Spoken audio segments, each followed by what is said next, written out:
অনেকে আমাকে অনেকবার জিজ্ঞেস করেছেন যে কানাই, রুক্মিণী হলো তোমার অর্ধাঙ্গিনী, তাহলে কেন ওর এই যাত্রা এত কঠিন হলো? কেন তোমার এই অগাধ অখণ্ড ভালোবাসা পাওয়ার জন্য ওকে এত কঠিন পরীক্ষার সম্মুখীন হতে হলো? আসুন আমি আপনাকে একটা কথা বোঝাই। অগাধ অখণ্ড ভালোবাসার এই পথ তা তো কঠিনই হবে। এবার এরকমই এক যাত্রা করতে হয়েছে রুক্মিণীকে, পরিশুদ্ধ ভালোবাসা বুঝতে পারার যাত্রা। এমন ভালোবাসা যা কিনা ক্রোধ, ভয়, মোহ, অধিকার, অহংকার, হিংসা এই সমস্ত বিকারের ঊর্ধ্বে। এবার এই যাত্রায় ওকে সাহায্য করবে রাধা। আর শুধু তাই নয়, আমি আপনাকে বলি, সংসারের প্রত্যেক নারী এই যাত্রা করে থাকেন। এবার যে নারী এই যাত্রার শেষ পর্যন্ত পৌঁছতে পারেন, তিনি এক উচ্চ স্তরে পৌঁছে যেতে পারেন, যেখানে তাকে বলা হয় অর্ধাঙ্গিনী। রাধা রাধা। সমস্যা। এবারে বলুন, সমস্যা কার জীবনে নেই? প্রত্যেকের জীবনে সমস্যা থাকেই।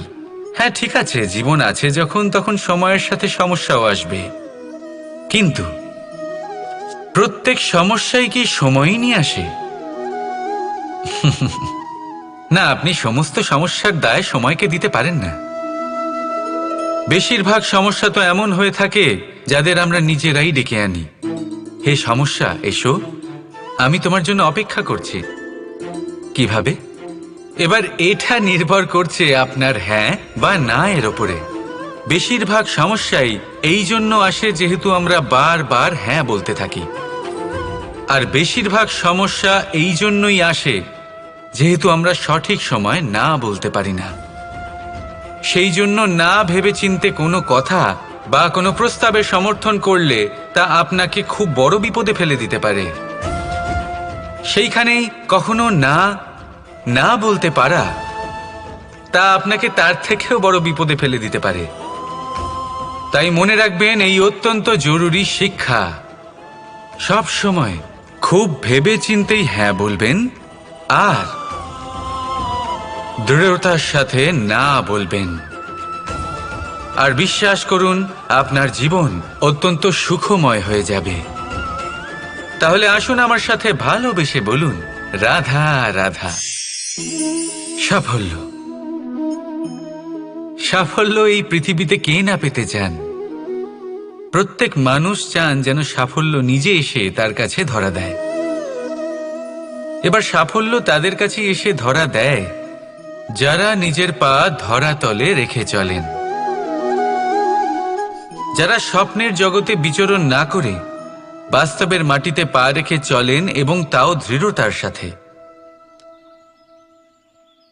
সাফল্য তারা পান না যারা বাড়িতে বসে বসে শুধু স্বপ্ন দেখেন। সাফল্য নিজে থেকে তাদের কাছেই আসে যারা নিরন্তর চেষ্টা করেন, যারা পরিশ্রম করেন আর নিজের এই জীবনকে অন্যের কাছে সফল করে দেখান। তাহলে সিদ্ধান্ত হলো আপনার। সফল সবাই হতে চান, স্বপ্ন সবাই সার্থক করতে চান। স্বপ্ন তখনই সার্থক হয় যখন পরিশ্রম করবেন, আর সাফল্য তখনই আপনার সাথে থাকবে যতক্ষণ আপনি বিনম্র থাকবেন। তাহলে আসুন আমার সাথে ভালোবেসে বলুন, রাধা রাধা। বিবাহ। একজন নারীর জীবনে বিবাহের গুরুত্ব কতটা? আসুন আমরা কথা বলি রুক্মিণীকে নিয়ে। একজন নারী যিনি পবিত্র মানসিকতা নিয়ে কাউকে ভালোবেসেছেন, তাকে বিয়ে করতে চেয়েছেন। এবার বিয়ে মানে কাউকে পাওয়া, মানে কারোর হাত ধরে আগামী সমস্ত জীবন তার সাথে কাটিয়ে দেওয়া। এবার আমার হাত ধরে রুক্মিণী বিয়ের সুখ তো নিশ্চয়ই পেয়েছে, কিন্তু ওর এই প্রেমের যাত্রা এর অন্ত হলো না, বরং তা শুরু হলো। এবার রুক্মিণীর জীবনে সেই অধ্যায় শুরু হয়ে গেছে যেখানে ওকে সেই মানুষকে বুঝতে হবে যার হাত ধরে সমস্ত জীবন অতিবাহিত করার সিদ্ধান্ত নিয়েছে সে। এবার এরকম একটা সময় প্রত্যেকের জীবনে এসে থাকে প্রত্যেকের মানে আপনারও। আপনার জীবনেও এমন এক সময় আসবে, তার জন্য তৈরি থাকুন। নিজের মনে যা যা বিকার আছে তা কোথাও ত্যাগ করে আসুন, আর পরিশুদ্ধ ভালোবাসা দিয়ে, পবিত্র মন দিয়ে নিজের জীবন সাথীকে বোঝার চেষ্টা করুন, কোনো আশা না রেখে। যদি এরকম করতে পারেন তবেই কঠিন পরীক্ষায় উত্তীর্ণ হবেন, নয়তো নয়। রাধা রাধা। অর্ধাঙ্গিনী। আপনার জীবনে অর্ধাঙ্গিনীর ভূমিকা কি হতে পারে? আপনি বলবেন সেরকমই যেমন আমার জীবনে রুক্মিণীর ভূমিকা। এটা সত্যি, কিন্তু এটাও সত্যি কথা যে আমার আর রুক্মিণীর এই সম্পর্ক, তাকে আরো গভীর করার জন্য অত্যন্ত প্রয়োজনীয় হলো আমরা প্রথমে বন্ধু হই। একজন ভালো স্বামী বা স্ত্রী হবার প্রথম পদক্ষেপ বন্ধুত্ব, অর্থাৎ সখা প্রেম। যতক্ষণ না এক স্বামী স্ত্রী নিজেদের সম্পর্কে বন্ধুত্বের মাহাত্ম্য বুঝতে পারবেন না, ততক্ষণ এই সম্পর্ক যেন অপূর্ণ থেকে যাবে। আর তারপর এই সম্পর্কে জন্ম নেয় সেই অনুভূতি, যেমন অধিকার, যেমন অভিমান। এই দুই ভাবনা যা এই সম্পর্ক ভাঙার প্রথম পদক্ষেপ হয়ে থাকে। সেই জন্য নিজের দাম্পত্য জীবনে অধিকার ফলানোর আগে নিজেকে জিজ্ঞাসা করুন, আপনি কি আপনার জীবনসঙ্গীর সব থেকে ভালো সখা হতে পেরেছেন? সম্পর্ক আরো উন্নত হবে। রাধা রাধা। কিছু মানুষ এরকম ভেবে থাকেন যে পরিশ্রম করার দরকারটাই বা কি? এই প্রকৃতি আমাদের সবকিছু দিয়েছে, জন্ম দিয়েছে, জীবন দিয়েছে। এই প্রকৃতিই আমাদের পালন পোষণও করে নেবে। এবার আপনি বলুন, কখনো দেখেছেন সিংহকে কারোর সেবা করতে? দেখেননি তো। কখনো আপনি দেখেছেন পাখিকে চাকরি করতে? দেখেননি তো। তাও নিশ্চয়ই তাদের পেট ভরে। চলুন, আপনার এই কথা আমি মেনে নিলাম। এবার আপনি আমার একটা কথার উত্তর দিন। আপনি কখনো দেখেছেন কোনো প্রাণী নিজে হেঁটে এসে সিংহের মুখে এসে বলছে যে আমাকে আপনি খেয়ে ফেলুন, আমাকে নিজের খাদ্য করে নিন, নিজের পেট ভরিয়ে ফেলুন? এরকম তো কখনোই হয় না। সিংহ নিজের খাবার বনেই পেয়ে যায়, কিন্তু শিকার তাকে নিজেকেই করতে হয়। যদি এটা না করে তাহলে সে অনাহারে মরে যাবে। যদি কথা বলা হয় পাখির, তাহলে বলি প্রকৃতি ওকে খাবার নিশ্চয়ই দিয়েছে, কিন্তু সেই খাবার খুঁজে নিতে হয় তাকে নিজেকেই। নিজেকে বাঁচিয়ে রাখার জন্য বাসা বানাতে হয় তাকে, যার জন্য অত্যন্ত পরিশ্রম করতে হয়। এই পরিশ্রম থেকে বিমুখ হবেন না, কারণ এই পরিশ্রমই অনেক দূর পর্যন্ত আপনার ভাগ্য বানাতে পারে। জীবনের সামনে এগোনোর জন্য আপনাকে পরিশ্রম করতেই হবে। তাহলে আসুন আমার সাথে ভালোবেসে বলুন, রাধা রাধা। লক্ষ্যে পৌঁছানো অত্যন্ত কঠিন হয়। কেউ ভাবেন যে কেন এত কঠিন হয়, কেন এত কষ্ট করতে হয় লক্ষ্যে পৌঁছানোর জন্য? এই লক্ষ্য সরলভাবে কেন আমার কাছে চলে আসে না? চলুন আপনাকে একটা কথা বলি, যদি আপনার লক্ষ্য কঠিন না হয় তাহলে তাকে পাওয়া আপনার পক্ষে অসম্ভব হয়ে উঠবে। লক্ষ্যে পৌঁছানোর এই রাস্তায় আপনি যে কড়া রোদের সম্মুখীন হন, যার থেকে আপনি দূরে পালাতে চান, সেই রোদ আপনাকে প্রেরণা যোগায় যে আপনি এগোতে থাকুন। ভাবুন, একজন যাত্রী যে কিনা নিজের লক্ষ্যের দিকে যাচ্ছেন, সেই পথে উনি যদি একটু ছায়া পেয়ে যান আর উনি ওখানে বিশ্রাম নেন, তাহলে তার সাথে তার ভাগ্য গভীর নিদ্রায় সেখানে বিলীন হয়ে যায়। তাই পরিশ্রমের করা রোদের থেকে কখনো দূরে পালাবেন না। জীবনে শুধু সামনে এগোতে থাকুন দৃঢ়তার সাথে। আর লক্ষ্য সরল হোক, কঠিন হোক বা অত্যাধিক কঠিন হোক, একটা কথা মনে রাখবেন, যে জীবনের লক্ষ্যে পৌঁছতে পেরেছে সে লক্ষ্য প্রাপ্তির জন্য আফসোস কখনোই করে না। রাধা রাধা। যে কোনো বস্তুর বা প্রাণীর আকার, স্থিতি, পরিস্থিতি বা শক্তি দেখে আপনি কি তার ক্ষমতার অনুমান করতে পারবেন? কখনোই না।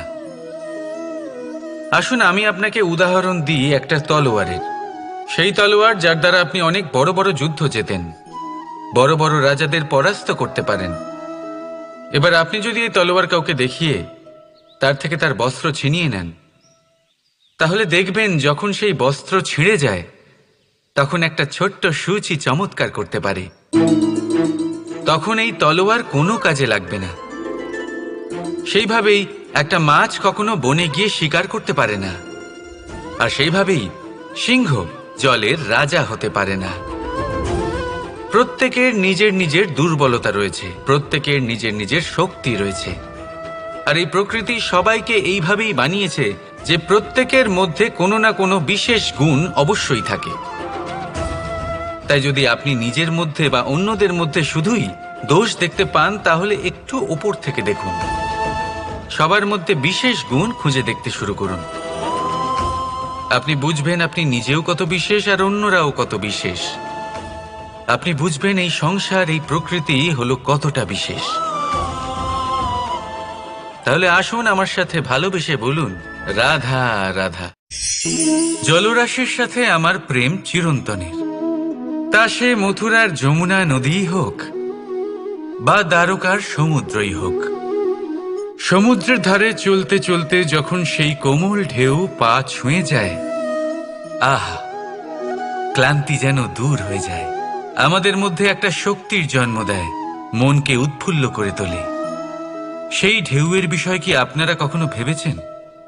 এই ঢেউই যখন তটে আসে, ছোট পাথরের সাথে ধাক্কা খেয়ে বিক্ষিপ্ত হয়ে যায়। আর এমন এক সময়ও আসে যখন এই ঢেউই এত ভয়ঙ্কর হয়ে ওঠে যে সবকিছু ধ্বংস করে দেয়, সবকিছু নষ্ট করে দেয়। এর একটা সারমর্ম রয়েছে, একটা অত্যন্ত গুরুত্বপূর্ণ শিক্ষা রয়েছে, যে কখনো কাউকে দুর্বল মনে করবেন না, কখনো না। কারণ এই দুর্বলতা যখন তার প্রকৃত শক্তির রূপ দেখায়, প্রবল বিনাশ সৃষ্টি করে।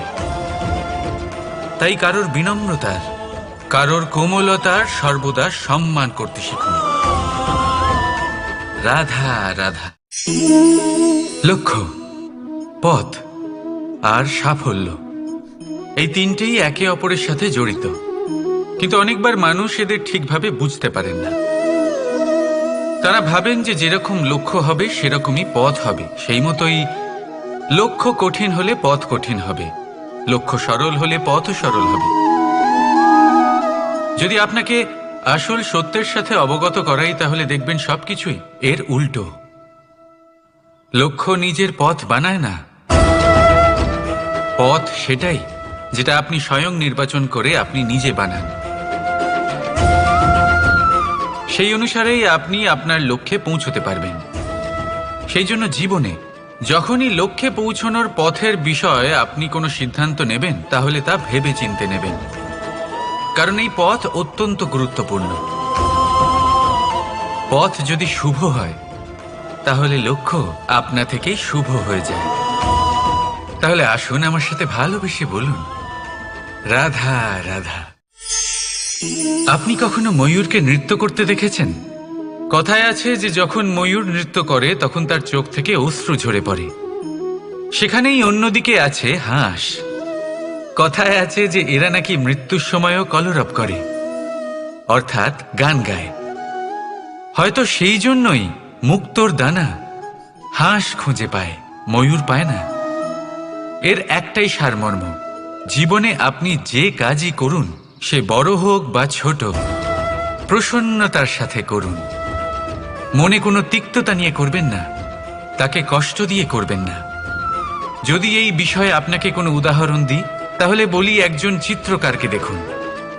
চিত্রকার নিজের ছবি যে রং দিয়েই ভরিয়ে তোলেন, সেই রঙই প্রতিচ্ছবি হয়ে তার শিল্পকে রঙিন করে তোলে। তাই মনে রাখবেন, প্রসন্নতার সাথে যে কাজই করবেন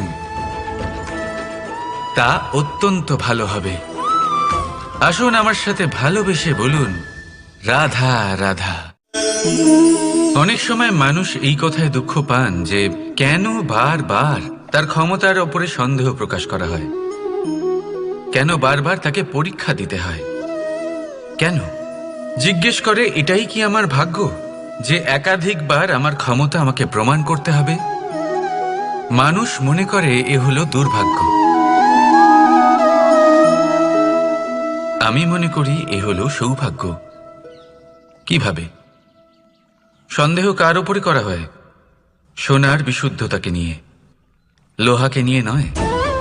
বিশুদ্ধতার নিরিখে বারবার তাকে পরীক্ষা করা হয়, তামাকে করা হয় না। রত্নকারের আঘাত হীরেকে সহ্য করতে হয়, কোনো কাঁকরকে নয়। সেই জন্য নিজের ভাবনাকে ধন্যাত্মক করে তুলুন। জীবনে যত পরীক্ষায় আসুক না কেন, হাসি মুখে তার সম্মুখীন হন, তাতে উতলা হবেন না। আর তারপর দেখবেন আপনার অন্তরের এই রত্ন আপনার জীবনকে উজ্জ্বল করে তুলবে। তাহলে আসুন আমার সাথে ভালোবেসে বলুন, রাধা রাধা। সকলে বলেন এবং আমিও বলি যে মানুষ যেমন সঙ্গে মেলামেশা করেন সেরকমই তার স্বভাব হয়ে যায়। এ হলো সত্য, কিন্তু এটা হলো অর্ধ সত্য। হ্যাঁ, বৃষ্টির ফোঁটা যখন সাপের মুখে যায় তখন তা বিষে পরিণত হয়, তাই যখন ঝিনুকের মধ্যে যায় তখন তা মুক্তোতে পরিণত হয়। কিন্তু কোনো ব্যক্তির স্বভাব এ হলো অত্যন্ত গুরুত্বপূর্ণ। কোনো এক ফুলের কথা ভাবুন, সেই ফুলের সাথে জড়িত সেই কাঁটাগুলোর কথা ভাবুন। সহস্র বছর ধরে সেই কাঁটা ফুলের সাথেই লেগে রয়েছে, কিন্তু আজও সেই বিধেই যায়, সেই যন্ত্রণাই দেয়, সুবাস ছড়ায় না। কেন? কারণ বিধে যাওয়া কাঁটার স্বভাব হয়। এটা বুঝেনি।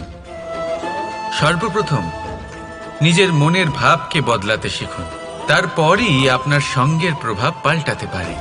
আর যদি আপনি এরকম করেন তাহলে আপনার জগৎ প্রশান্তিতে ভরে যাবে। তাহলে আসুন আমার সাথে ভালোবেসে বলুন, রাধা রাধা।